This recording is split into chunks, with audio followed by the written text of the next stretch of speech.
নমস্কার বন্ধুরা, নিমকি রান্নাতে সবাইকে স্বাগত। আজকে চলে এসেছি আবার তুরুল গাছের ধারে।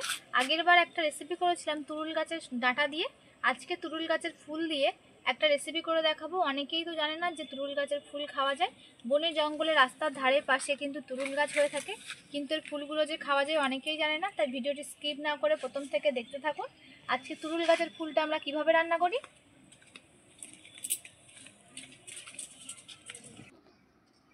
এই যে কাছে যে এইসব ফুলগুলো আছে, এগুলো বাইকে করে আসলে এগুলো মাথায় লেগে লেগে নষ্ট হয়ে যায়। তাই এই ফুলগুলোই আমি নিয়ে আজকে রান্নাটা করব। একটা লাঠি নিয়ে এসেছি, অল্প হলে আবার একটু উপরের দিক থেকে পেরেও নেব। ছোট ছোট তুরুল হয়ে আছে, আর এই যে লোকের মাথা লেগে লেগে দেখুন সব ভেঙে গেছে। এগুলো কিন্তু নষ্ট হয়ে যাচ্ছে এইভাবে।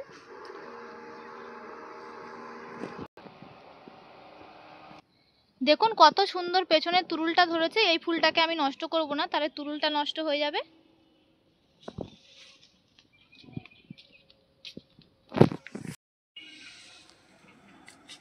আমি যে ফুলগুলো তুলছি তার পেছনে কিন্তু কোনো রকম ফল ধরে নেই, সবগুলো এমনি ফাঁকা হয়ে আছে পেছনটা।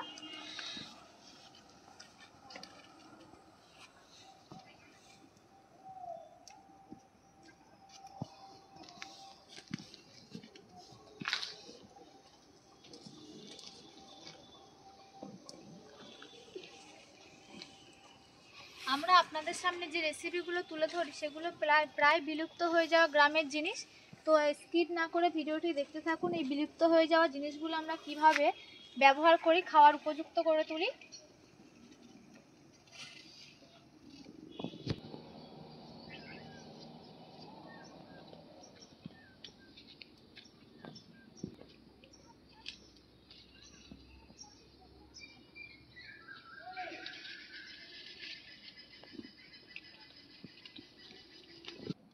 দেখুন এখানে গাছের মধ্যে অসংখ্য কুঁড়ি হয়ে আছে, সবগুলো থেকে কিন্তু ফুল হবে। এখনো ফোটেনি ফুলগুলো।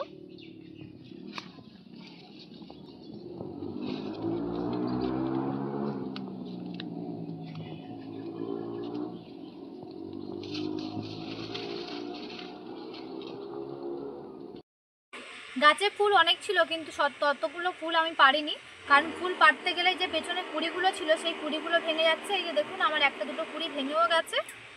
আর এই যে তুরুলটা নিয়েছি, খুব কচি তুরুল, এটা আমার ছেলের জন্য রান্না করে দেবো তাই জন্য নিলাম। গাছে এরকম অনেক তুরুল ভর্তি হয়ে আছে, এটা ফুল পাড়ার সময় দেখতে পেলাম, নিয়ে নিয়েছি। এবার রান্নাটা করব।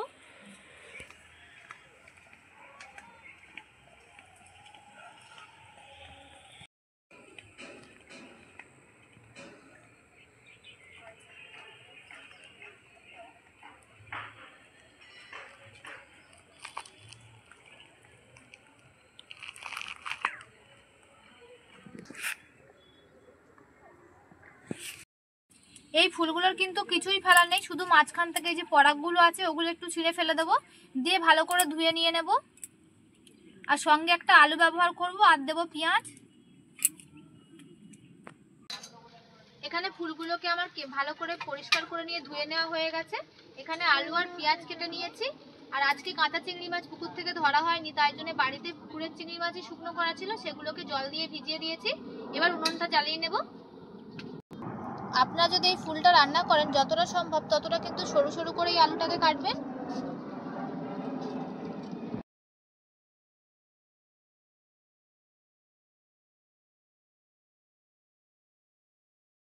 কড়াইতে পরিমাণ মতো তেল দিয়ে দিচ্ছি 5 ফোড়ন।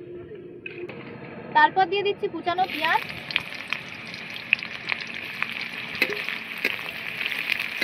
তারপর দিয়ে দিচ্ছি একটু আদা রসুনের পেস্ট।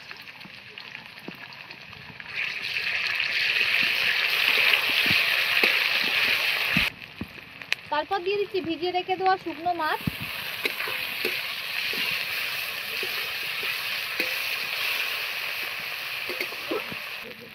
দিয়ে দিচ্ছি এবার কুচিয়ে রেখে দেওয়া আলু।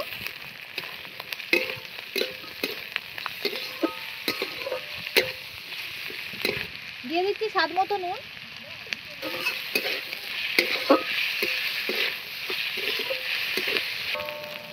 দিয়ে দিচ্ছি পরিমাণ মতো হলুদ গুঁড়ো, ঝাল অনুযায়ী লঙ্কা গুঁড়ো,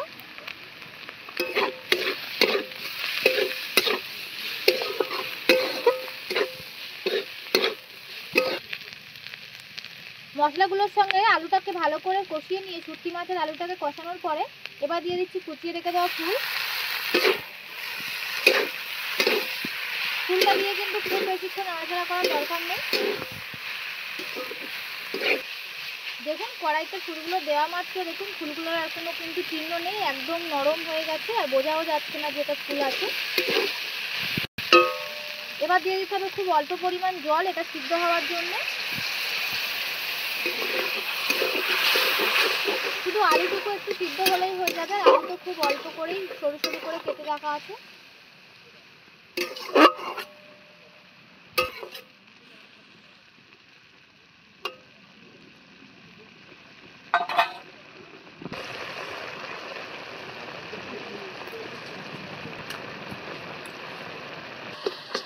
আলুটা খুব সরু করে কাটার জন্য দেখুন ঢাকা না দিয়েও সিদ্ধ হয়ে গেছে। এবার একটু ঘেটে এটাকে বেশ মাখো মাখো করে নিতে হবে। আর দেখুন ফুলগুলোকে কিন্তু চেনাই যাচ্ছে না, শুধু বোটাগুলোকে ভালোভাবে চেনা যাচ্ছে। রাস্তার চারপাশ দিয়ে কিন্তু এই গাছগুলো হয়ে থাকে, যখনই দেখতে পাবেন অবশ্যই একবার তুলে এই রেসিপিটা বানিয়ে খাবেন, দেখবেন খুব সুন্দর লাগে। আমাদের এই ফুলের রান্নাটা কমপ্লিট হয়ে গেছে, এটাকে নামিয়ে নিতে হবে। আর খুব বেশিক্ষণ কিন্তু সময় লাগে না এই রান্নাটা করতে। এখন তুরুল ফুলের চচ্চড়িটা আমাদের কতটা সুন্দর হয়েছে, এইভাবে আপনারা অবশ্যই একবার বানিয়ে খাবেন। আমাদের চ্যানেলে নিত্য নতুন ভিডিও দেখার জন্য অবশ্যই আমাদের চ্যানেল সাবস্ক্রাইব করে আমাদের পাশে থাকবেন। আজকের ভিডিওটি দেখার জন্য অসংখ্য ধন্যবাদ।